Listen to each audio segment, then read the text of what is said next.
Hello YouTubers, it's your boy Wings of Redemption, and I just want to talk about a couple of things been on my mind recently, as I got a 5-year-old playing her ukulele in my ear.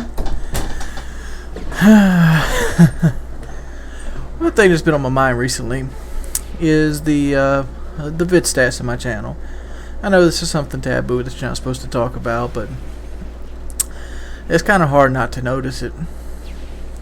Which I'm not going to talk about it. People that know my vid stats know what I'm talking about.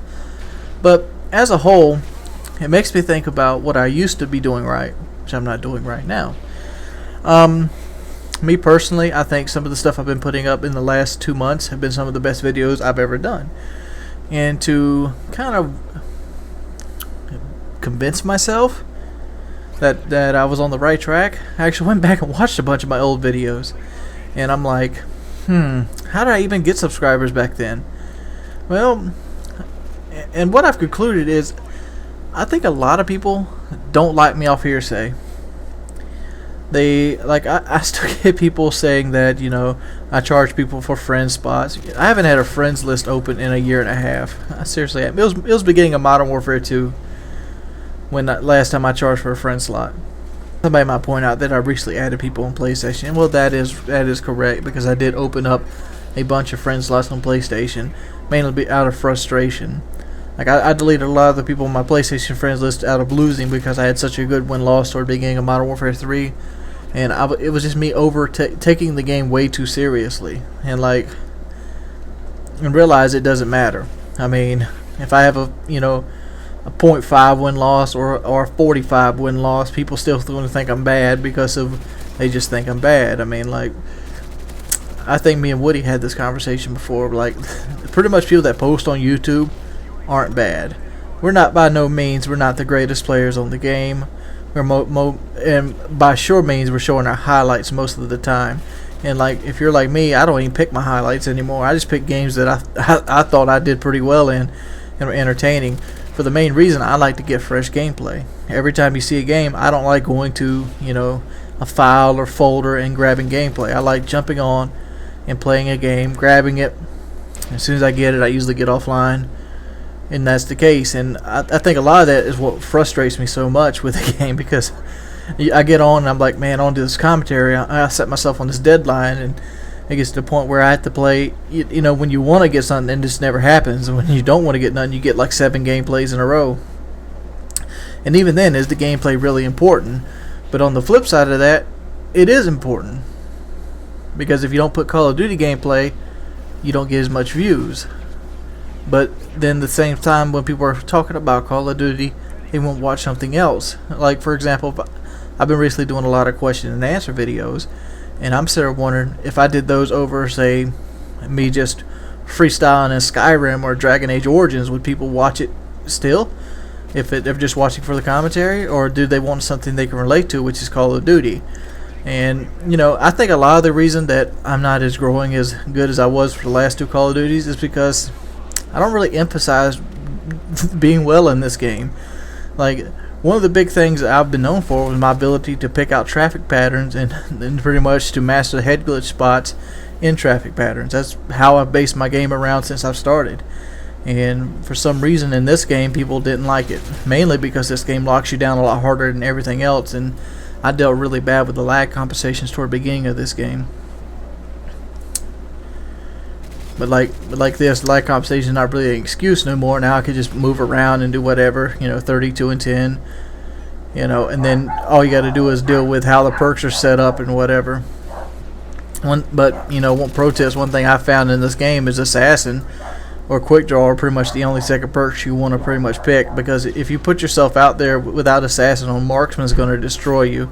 And if you rush around without Quick Draw, Quick Draw is going to destroy you. So you got to kind of find a happy medium, and I find Assassin is a happy medium. It allows me to use my head glitch spots when I'm at the head glitch spots, and it allows me to get that that second jump on somebody because they don't see me coming up on the radar.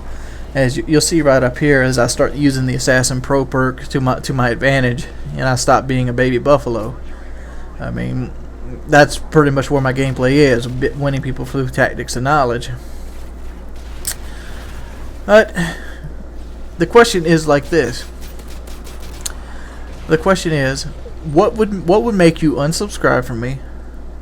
And if you weren't subscribed, what kind of video would make you subscribe? I think a lot of I've thought about this long and hard, and like I think, like I said before, I think a lot of it's hearsay, and I think a lot of it's just people respond to me on past videos. Like I asked the same question on Twitter today, and a lot of people got like, if you don't do rush around gameplays, like the last 4 or 5 gameplays I posted up, I've been moving around a good bit. Like this gameplay right here, it's more of a blowout. There's like no competition on the other end. But the fact is, I was pushing their spawn the entire time. I think right here toward the end of the game is when I actually slow down and start camping it. Mainly because I kind of figured out they're just spawning right here. It's like, why move? Here we go. Let's go into Predator missile. Score another attack helicopter. And that's just the same things. Like some videos do better than others. Like the Bulletproof Monster video did well, I guess, because nobody really used the support Juggernaut as a kill streak, like to actually be like a killing kill streak. Maybe that works. When stuff like the seatbelt didn't go over well at all. People felt awkward on the Gangster Grandma video when I thought that was going to be a hit video, mainly because I found it so funny in real life. And then a lot of people ask me just for real life stuff and to bring Rifleman's Creed back, when, you know, I always trying to be true to form of Rifleman's Creed. Like I only did the guns I actually knew the history of. Guns like the CM, 901 and like, the G36C. I could do research and do the history on them, but what'll end up happening is just people compare me to like Xbox Ahoy or something. I have no way, shape, or form capable of doing that level of editing on anything. Like I did a Skyrim video just a while ago. I mean, it's not the best video. I didn't even plan it to be the best video. The idea was just to get the information out there to maybe help people, because my channel's never been about superior editing and skills. My channel's always been about, I'm gonna put the information out there. If people want to watch it or find it, they have a faucet to find it, and that's what the Skyrim thing was done. I mean,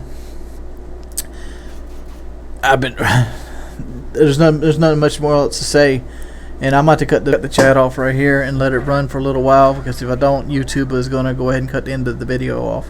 So I want you guys to go ahead and have a nice day. If you like this video, make sure you like. If you really like this video, be a favorite. Both of them help my channel tremendously. If you haven't subscribed yet, please subscribe to me.